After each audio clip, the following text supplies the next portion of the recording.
Salut les filles, comment ça va? Hello Elisabeth, ça va bien. Bon, grande question existentielle. Depuis quand vous n'avez pas fait de gym? Oula là. Oh non. Moi ça doit faire 2 ans.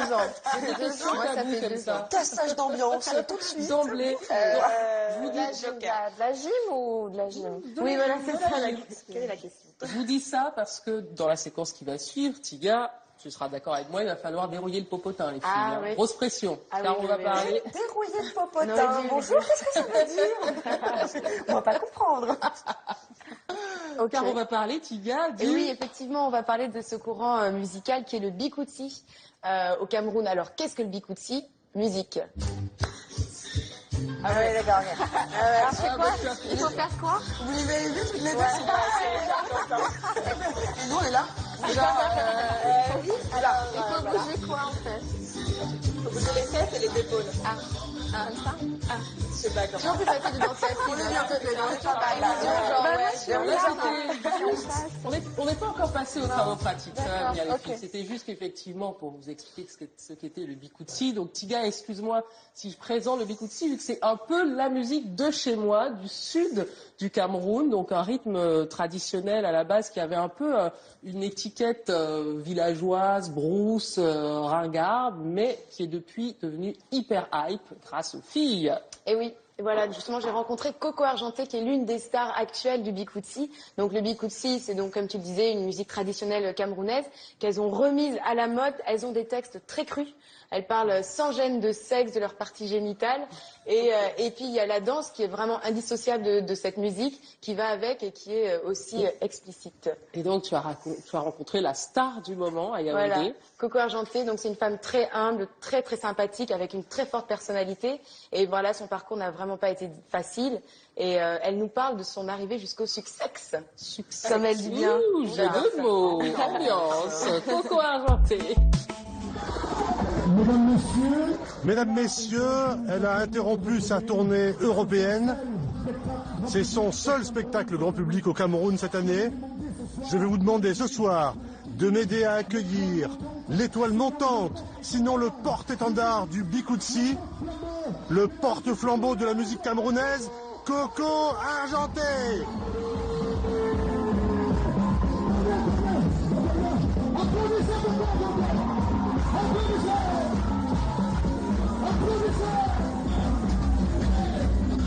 À l'origine, le Bikutsi, qui veut dire frapper le sol, a été un moyen pour les femmes de s'exprimer en toute liberté. Aujourd'hui, c'est une des musiques les plus populaires du Cameroun, domaine toujours exclusivement féminin.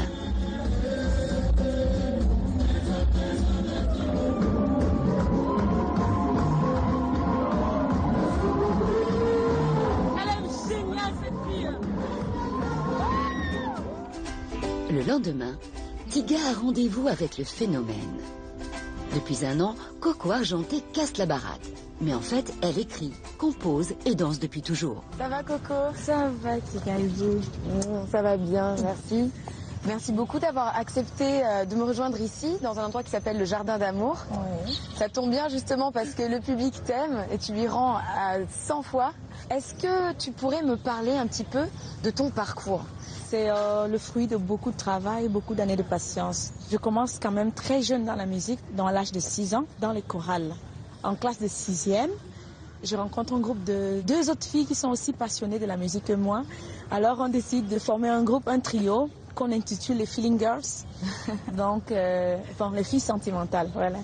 Alors, on se met à écrire, on écrit beaucoup de textes. Je t'aime, rien ne pourra nous séparer. Viens que je t'emmène dans notre paradis. Et là-bas, nous serons heureux, heureux à jamais. And let me be your love. Et le cas spécial à Feeling Girls. J'adore. Moi, je t'ai vu en concert. Tu danses de façon quand même très très subjective. Hein. Enfin, c'est même très explicite, j'ai envie de dire. Quel est ton message dans ta démarche corporelle? Mon combat, c'est tout simplement de faire voyager le Bikutsi à l'Hexagone et de faire voyager la danse camerounaise. Donc, vous voyez, quand on tourne les reins comme ça. Ah, est-ce que tu peux me donner un petit cours là? Voilà. Mais toi, tu descends bas, hein, je t'ai vu. Merci. Coco, la gloire, le succès, tout ça, le public qui t'aime, tu as dû certainement être approchée. Pour le moment, je suis amenée à aller rendre une petite visite aux prisonniers de Kondengui, c'est la prison centrale du Cameroun. Ils ont demandé ta présence à la prison parce que tu leur as fait une dédicace dans une de tes chansons. Oui, où je dis « L'homme c'est l'homme tant que ça se lève, il va te cogner comme s'il venait de Kondengui. » Mais juste avant son concert en prison, Coco a voulu faire un détour et nous emmener chez le disquaire de son enfance. À l'époque, en classe de 6e déjà, au lycée, quand on est allé au lycée, on était plus influencé à l'époque par les Spice Girls. Yo, tell me what you want, what you really, really want. I wanna... Alors on rêvait tout le temps, on dit oh, on est aussi les feeling girls, comme c'est les Spice Girls. C'est de beaux moments de la vie. Qui t'a donné envie de chanter? Honnêtement, c'est un don, je suis née comme ça. Mais si je vois bien, c'est mon papa. Quand il y avait des cérémonies, il allait chanter et les gens l'appelaient Johnny Black. Johnny Black parce qu'il aimait beaucoup Johnny Hallyday. Et tout le répertoire de Johnny Hallyday, il le maîtrise, hein, mon papa.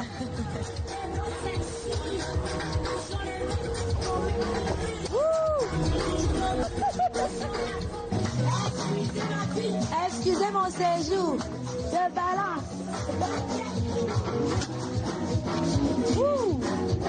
T'as vu le choix ici? Même là, regarde, tu as Elton John. Ouais. Tu as vu que tout trouver ici. Bob Marley, t'aimes bien? Ah oui, j'adore. T'aimes le reggae? Bob Marley, oui. Michael Jackson? Wonderful, j'adore. Ah. Elvis Presley? Ah oui, oui. Et oui, et ton CD est là. Voilà.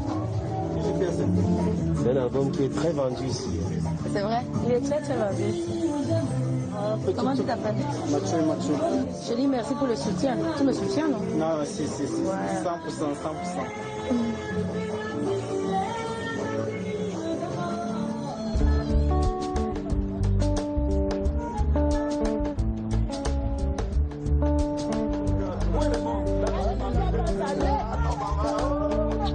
Ça va? Oui, ça va. C'est la première fois que tu fais ça? Oui, c'est la première fois. T'es impressionné un peu ou Non, je suis attendue. Kondengui, c'est la prison centrale de Yaoundé. Une prison où s'entassent 4000 détenus sur les 1000 places prévues.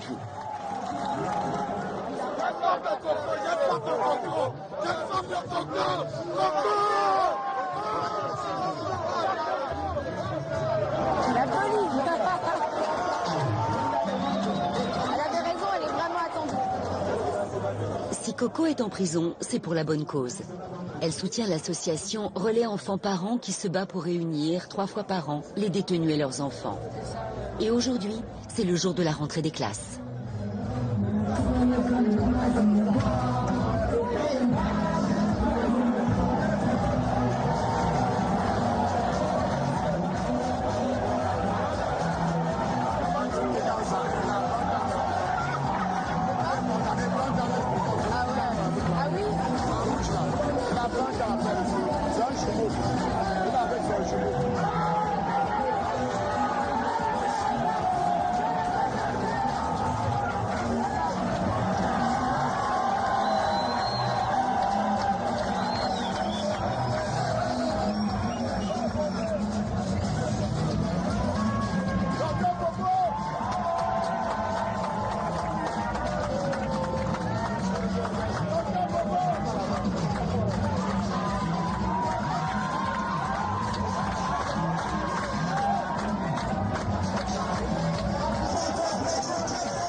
Vous êtes d'accord, cette séquence dans la prison de Kondengui, c'est collector. Hein.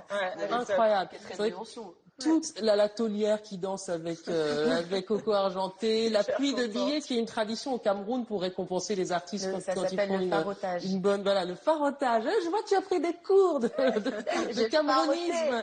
Et c'est vrai que moi, franchement, cette séquence, moi qui suis camerounaise, elle m'a vraiment étonnée parce que la prison de Kondengui, il faut savoir que c'est le bagne de Cayenne, quoi. C'est vraiment une prison très difficile, surpeuplée, des détenus, des femmes détenues parfois de manière arbitraire, des cellules infestées de rats. C'est a priori un endroit que les autorités camerounaises n'ont pas très envie de montrer. Comment tu as fait pour aller tourner là-bas?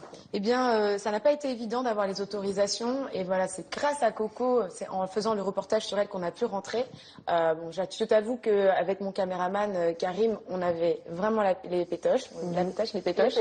Et c'est assez impressionnant, on le voit dans le reportage. Il y a des gars qui sont attachés avec des chaînes aux pieds, qui sont là pour toute la vie. Ce sont les plus dangereux qui sont à Kodandi. Alors l'entrée, c'est assez difficile. Comme dans toutes les prisons, je pense, tu donnes ta carte d'identité, il y a des fouilles et tout ça, c'est assez compliqué. Et vraiment, ce que j'ai constaté là-bas, c'est la corruption. Et en partant, les flics m'ont dit, ils me disaient, j'ai eu peur parce qu'ils avaient mes papiers, et ils ont dit alors, tu pars comme ça, tu nous laisses rien et tout ça. Et on sent que ils sont pas du tout gênés de nous le demander. Le bonbon. Ça s'appelle le Gombo, voilà, Cameroun, exactement. le petit billet. Mais c'est vraiment, c'est grâce à l'association que parraine Coco Argenté que vous avez réussi à tourner dans la prison. Voilà, parce que eux, ils travaillent directement avec les mamans de la prison pour que les mamans puissent voir leurs enfants 3 fois par an. Et donc voilà, c'est eux, toute la structure était mise en place. On avait juste à venir, mais c'est vrai que pour filmer. Ça n'a pas été facile. Simple. Et d'ailleurs, quand on a filmé, ils ont vu qu'on avait filmé les hommes qui avaient les chaînes aux pieds. Et juste après, on est revenu pour filmer et ils avaient caché les prisonniers. Un grand merci à toi et à Coco Argenté pour cette séquence. On sent que c'est une femme en or qui a un cœur d'or au-delà d'être une star du Bikutsi. Alors, elle fait partie effectivement de toute cette vague de femmes qui ont popularisé le Bikutsi, parce qu'aujourd'hui c'est vraiment une musique très tendance dans les villes. La pionnière, c'est Katino, la femme du peuple. Et puis il y a une autre grosse star du Bikutsi aussi qui s'appelle Lady Ponce. Je crois que tu l'aimes bien elle aussi. Ah, je suis fan. Mais complètement fan de Lady Ponce, et j'aurais adoré avoir Coco Argenté et Lady Ponce dans le sujet, mais elle fait des tournées internationales et tout, donc elle n'était pas au Cameroun quand j'étais là. J'adore vraiment Lady Ponce. Là, on a un extrait que j'aime bien, je crois, d'un de ses clips.